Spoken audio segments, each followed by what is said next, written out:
चलो चलो जल्दी चलो, कहीं देर ना हो जाए। मौलवी साहब बड़ी जल्दी में लग रहे हो, खैरियत तो है? आपको पता नहीं है क्या, रहीम भाई की बीवी का इंतकाल हो गया है, उनके दफन में जा रहे हैं। बस 15 मिनट में जनाजा उठाने वाले हैं। ओहो, अपने रहीम भाई, ऊंचे मोहल्ले वाले, जीते जी तो उनका चेहरा देखने का मौका नहीं मिला। अब मौका मिल जाएगा, क्योंकि हम सब भी तुम्हारे साथ चल रहे हैं।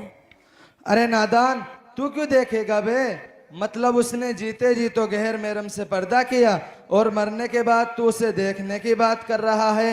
अरे नादान, जिस तरह जीते जी एक औरत का गैर महरम से पर्दा है, वैसे ही मरने के बाद भी पर्दा है।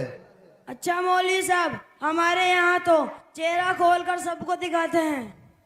मौलवी साहब 2 मिनट रुकना, बस अभी आया। अरे कहाँ जा रहे हो? दफन में वैसे ही 10 मिनट बाकी है, अभी आए नहीं? अरे कहाँ चला गया भाई? अभी तक नहीं आया, अब आ रहा है। 2 मिनट का कहकर 10 मिनट लगा दिए, कहाँ चले गए थे? मौलवी साहब जलजीरा मसाला लेने गया था, दफन के बाद बिरयानी चलेगी ना? अरे तेरी नादान, तू दफन में जा रहा है या जलजीरे से बिरयानी तोड़ने?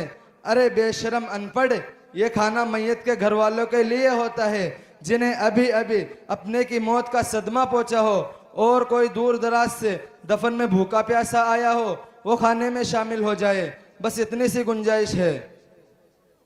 अरे मौलवी साहब, खिला देंगे तो क्या एहसान कर देंगे क्या? दुनिया खिलाती है, जब अब्बू का इंतकाल हुआ तो हमने भी खिलाया था। अरे नादान अहमक, किसने क्या किया और कौन क्या कर रहा है, इससे क्या मतलब? वो शरीयत थोड़ी है।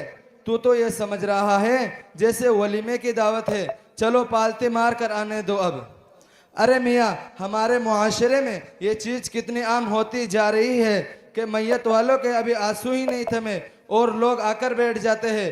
आने दो भाई पातल, आलू डाल, बोटी डाल। अल्लाह हमें माफ करे, अगर किसी का घर मैयत हो जाए तो देगे चढ़ रही है देगे।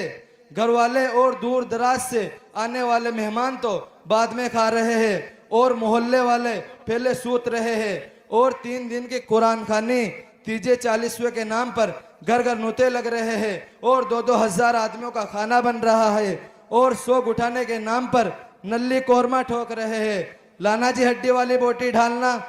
और प्रोग्राम तो देखो, तीजे 40वें का कहीं से कहीं तक भी ऐसा लगता ही नहीं कि ये मैयत का घर है।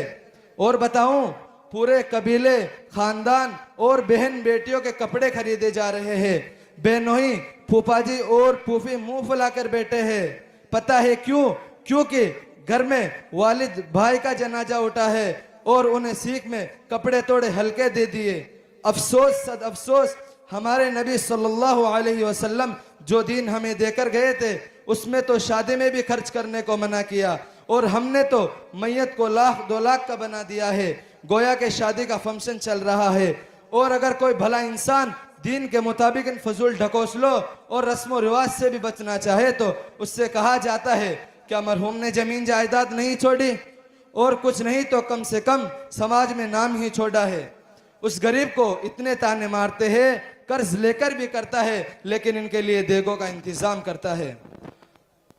अरे मियाँ, मुसलमानों ने ऐसा माहौल बना दिया है कि अगर किसी के यहाँ कोई मर जाए तो लोग उसके दुखों को नहीं बांटते हैं, बल्कि बिरयानी, कोरमा, लापसी के भगोने और देगे बांटते हैं देगे।